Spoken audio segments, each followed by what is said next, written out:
There are few stories as infamous and haunting as the sinking of the Titanic. From blockbuster movies to countless books, we all think we know the story.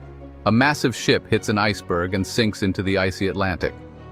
But what if I told you that much of what you believe about the Titanic isn't the full story?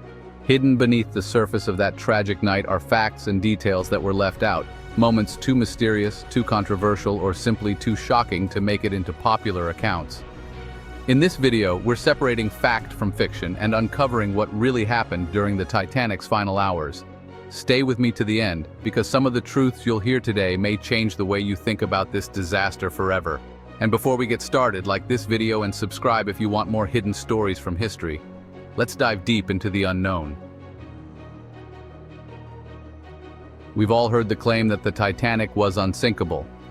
But this is one of the most persistent myths surrounding the ship. While it's true that the Titanic had advanced design features for its time, such as 16 watertight compartments that could theoretically keep it afloat, calling it unsinkable was more of a marketing ploy than a scientific fact. In reality, the Titanic was never fully tested for some of the extreme scenarios it encountered, like a massive side-on collision with an iceberg. It wasn't overconfidence alone that doomed the ship, but also key design flaws and decisions. Do you think the Titanic's reputation as unsinkable led people to take more risks on board? Let me know your thoughts in the comments. Movies and popular accounts tell us that an iceberg was the Titanic's sole enemy, but the reality is more complex. The iceberg was certainly a major factor, but several other contributing causes often go untold. For example, there were reports of fires in the Titanic's coal bunkers even before it set sail, weakening parts of the hull. Some experts argue that these fires may have compromised the ship's ability to withstand the iceberg's impact. Furthermore, some believe that human errors, such as ignoring iceberg warnings or the absence of binoculars in the crow's nest, played a critical role in the disaster. Could the Titanic have survived if just one of these factors had been different? Or was its fate sealed the moment it struck the iceberg? One of the most chilling mysteries of that night involves the SS Californian, a nearby ship that many believe could have saved hundreds of lives. The Californian was just a few miles from the Titanic when it sank, and according to reports, its crew saw distress flares in the sky. So why didn't they act? The official explanation is that the Californian's captain, Stanley Lord, didn't realize the Titanic was in trouble and thought the flares were just part of a celebration. But many question this account, suspecting that poor communication, confusion, or even negligence played a part in the tragedy. What's your take? Could the Californian have saved more lives if it had responded faster? Or was the confusion understandable given the chaos of the night? One of the most tragic aspects of the Titanic disaster is that there were far too few lifeboats for the number of passengers on board.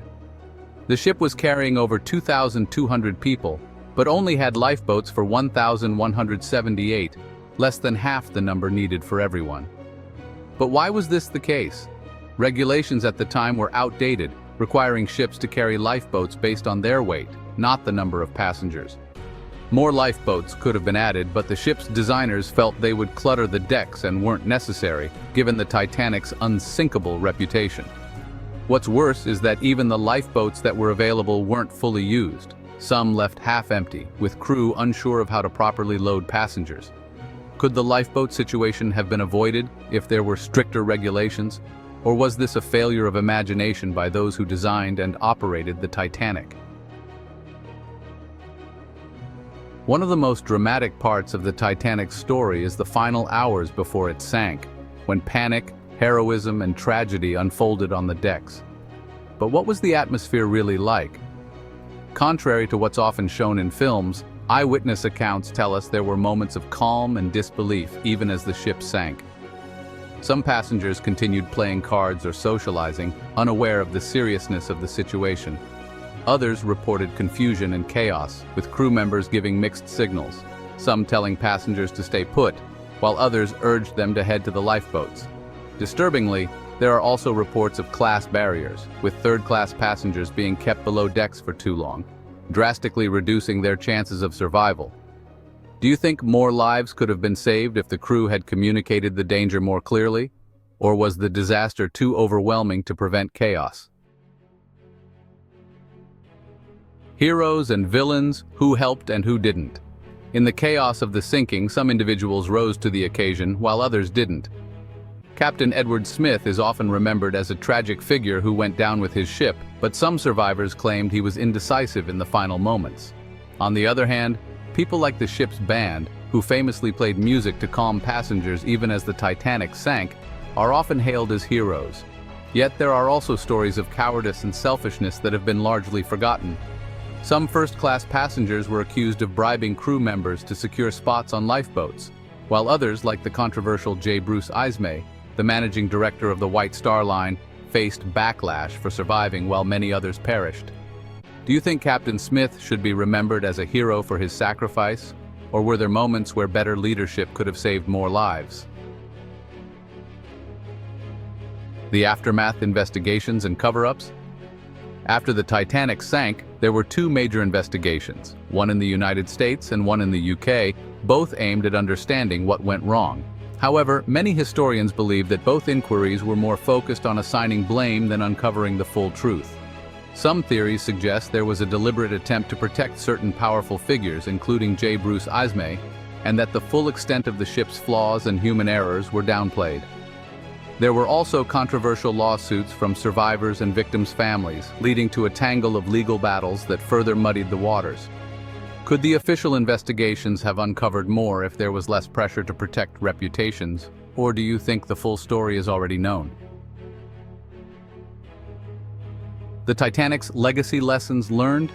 The Titanic disaster led to significant changes in maritime law.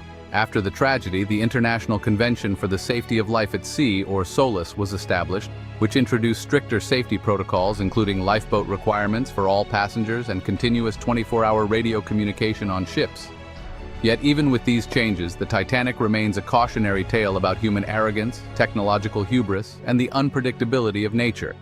It's not just a story of a ship sinking, but a reflection of how society underestimated risk and overestimated its own advancements. In your opinion, is the Titanic's legacy more about the lessons learned or the mistakes that were never fully addressed? The story of the Titanic is filled with heroism, tragedy, and missed opportunities. What you see in movies and read in most books is only a fraction of the full picture. Behind the scenes, there are untold stories of flawed designs, questionable decisions, and mysteries that remain unsolved to this day. So what do you think? Was the Titanic's fate sealed by a series of unfortunate events, or were there deeper factors at play that we've yet to fully uncover? Let me know your thoughts in the comments below. And if you enjoyed this look at the Titanic's untold truths, don't forget to like this video and subscribe for more fascinating insights into the past. Thanks for watching, and until next time, keep questioning what you think you know.